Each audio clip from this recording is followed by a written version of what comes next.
আমি এখানে ইংরেজি ডিপার্টমেন্ট 12 ব্যাচের স্টুডেন্ট।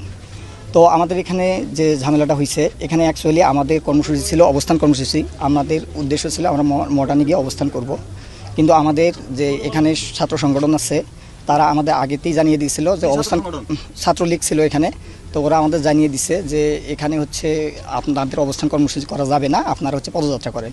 আমরা সেটাতে একমত হয়ে আমরা এখানে পদযাত্রা করার জন্য ইচ্ছুক ছিলাম, কিন্তু তার পরবর্তীতে আমাদের আরও ফোর্স করে আমাদের যে সবার সাথে কথা ছিল আমরা হচ্ছে পদযাত্রা করে চলে আসব।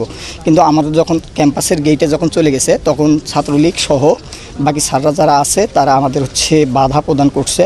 স্যাররা অ্যাকচুয়ালি যখন সামনে আছে তখন পিছন থেকে এবং তাদের যারা তৃতীয় পক্ষ ছিল তারা স্যারের উপর আক্রমণ করে সেই দায় আমাদের সাধারণ শিক্ষার্থীদের উপর চাপানোর চেষ্টা করছে। এই রকম যে আন্দোলন থাকে সেই আন্দোলনগুলোতে বরাবরই ছাত্র তৃতীয় পক্ষ ঢুকে এবং সাধারণ শিক্ষার্থীদের উপর দায় চাপানোর চেষ্টা করে। তাই আমি আপনাদেরকে নিশ্চিত করতেছি যে এখানে কিছু করে নাই নাকি না, এখানে আমাকে ছাত্রলীগের সভাপতি আমাকে চর থাপ্পড় মারছে। এখানে উনি আমাকে নিজে স্টিল আমাকে থাপ্পড় মারছে।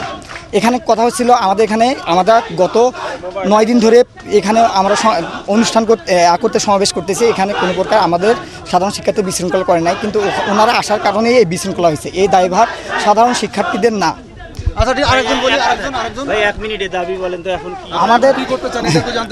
আমাদের দাবি আমরা এখন বর্তমানে এক দফাতে পৌঁছাইছি, সেটা হচ্ছে সকল প্রকার অযৌক্তিক কোটাগুলো, বৈষম্যমূলক কোটাগুলোকে দূর করে প্রথম থেকে চতুর্থ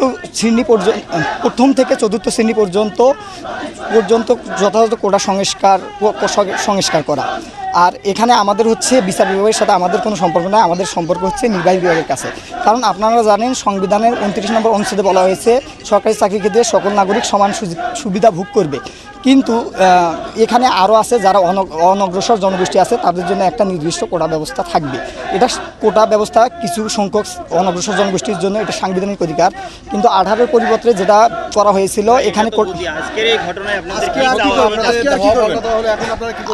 এখানে আমরা সাধারণ শিক্ষার্থীরা আমরা এখানে শঙ্কিত আছি। তো আমরা চাচ্ছি, সাধারণ শিক্ষার্থীরা চাচ্ছি যাতে আমাদের এই ব্যাপারে আমাদের পরবর্তীতে কোনো সমস্যা না হয়। কারণ এখানে যে সমস্যাটি হয়েছিল সেই সমস্যাটি আমরা সাধারণ শিক্ষার্থী দায়ী না। এখানে তৃতীয় পক্ষ ঢোকার কারণে, তারা বাধা দেওয়ার কারণে এই পরিস্থিতি হয়েছিল। সুতরাং আমরা আশঙ্কা প্রকাশ করতেছি। সুতরাং আমাদের আশঙ্কায় সারা বাংলাদেশের শিক্ষার্থীরা একমত প্রকাশ করবে বলে আমি আশা পোষণ করতেছি। কারণ